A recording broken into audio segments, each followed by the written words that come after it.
How's it going, guys? This is Mouseball, and this is the AttackMouse Nation and my salty gearheads. Welcome to Motoring with Mouseball, and now we're about to do the swap. We're going to stop in, take a quick breather, maybe even, have a bathroom break, and then after we're done, we're going to swap cars, and then we're going to do the rest of the trip and finally make it to St. Pete. Now, we're not far away from where we need to go, and now I'm going to be filming in Mike's Corvette. So that's going to be a totally different experience from, say, what we've got going on now with the Fiat 500. And obviously, guys, I'm going to be driving my own Fiat 500 back, hopefully, so I'll be filming in that. But regardless, guys, this is what we've got going on. We've got the swap that we're going to do, and we're going to take a quick bathroom break, maybe get some refreshments along the way, and I'm going to make sure I keep Oleksii's 500 nice and clean by getting rid of the bottle I have in here and some of the trash that I had to stuff in my backpack. So without a doubt, guys, I've had an amazing time. It's definitely hasn't been short of things that could possibly go wrong. But you know what? Oleksii a fantastic driver, very aware of his surroundings, and we're good to go from there. So guys, stay happy, stay healthy, stay wealthy, and remember, when you're getting out of one really fun car to go into another one, you might be in one hell of a utopia. Take it easy, guys. Mouseball out. No, you can't beat that when you got actual real power. I mean, in any gear. Now, guys, I know that you just jumped into our conversation that we had here, but guys, welcome to Motoring with Mouseball, and I'm actually here in Mike's Z06's Z06, and now we finally swapped cars. So Oleksii's behind me, and we're, I'd say, about just under 100 miles or less. 66 miles till we head to St. Pete, and we're going to be meeting up with KK and obviously seeing how Fred is, so that way we can determine if everything's good in working order, and then from there I will be getting the title, giving her the money, and driving home with a brand new Fiat 500. Now obviously Mike is taking it easy because, I mean, at any point in time all he has to do is drop a gear and disappear. But the best news I gotta say is that I will be joining Mike for more footage as my Corvette makes a return as well. So I already showed Mike what I did with the underside of the car, which hopefully that was a good thing, because I think that actually doing the gold reflective tape under the bottom will help somewhat, plus not to mention that it really doesn't get too hot under there, simply because there's air constantly moving under the flat bottom of the car, and most of the Corvette's exhaust is in fact stainless steel.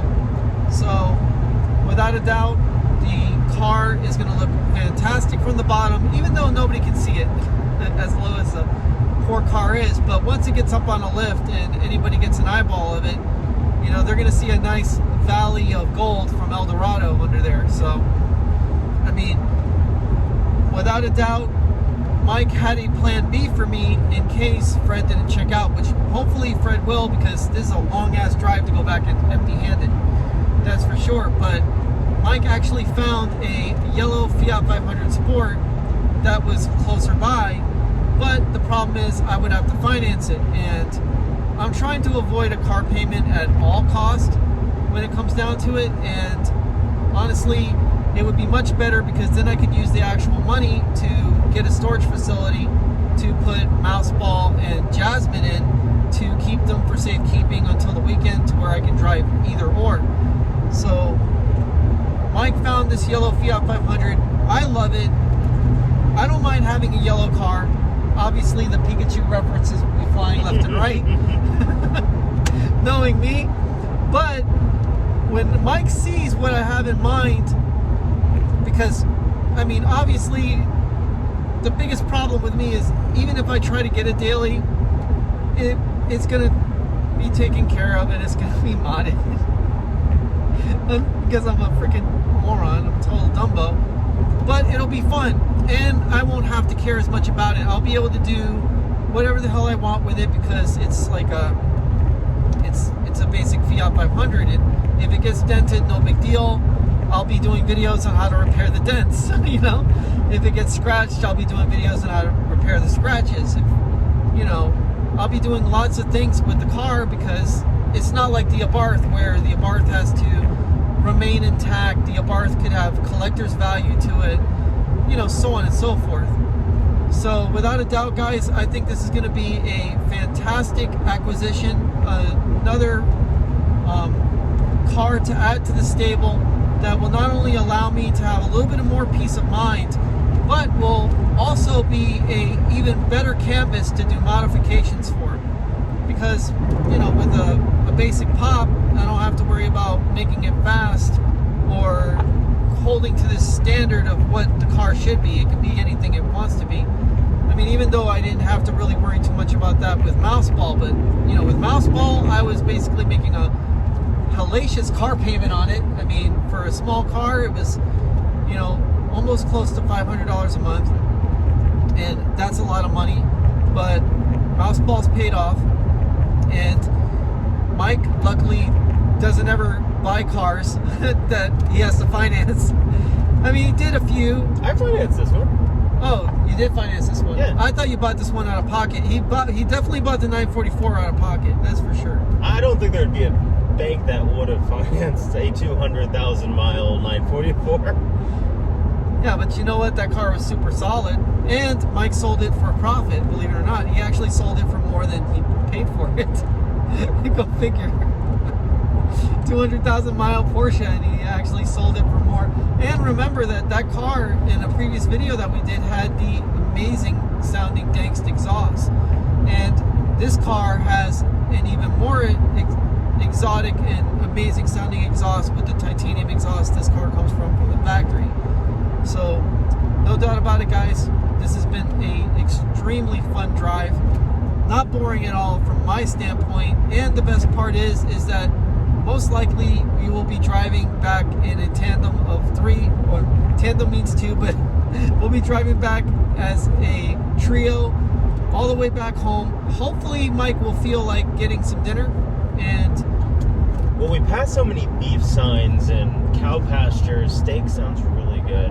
Actually, I totally agree with him on that. And I think a steak dinner is in order for not only Oleksii and Mike, but most likely for myself as well. And I think that's how we should celebrate, because, you know, this is what that's the way to celebrate too.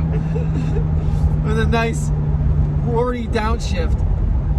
But I think that, in my opinion, Mike's going to be very, very pleased when he has Jasmine back and he's able to sit in the passenger seat and experience that Corsa exhaust once again. You know, plus Mike is going to love the fact that I'm going totally lightweight with this car. Complete Sesto Elemento interior. It's going to be as stripped down as you can possibly get it. Now, I don't know how Mike will feel about the, you know, Sesto Elemento seats with the light padding on them, but hey, at least they'll sit further back. I'll have some leg room finally. Yeah, exactly, because the seats I'm putting in the car are shell seats. They're Sparco shell seats. GTR? Yeah, there was a white GTR right there. And, you know, it's just going to be an awesome car to ride in. Plus, I'm pretty sure Mike will feel the improvements with the lightweight, you know, the suspension, with pretty much everything, and obviously the acceleration.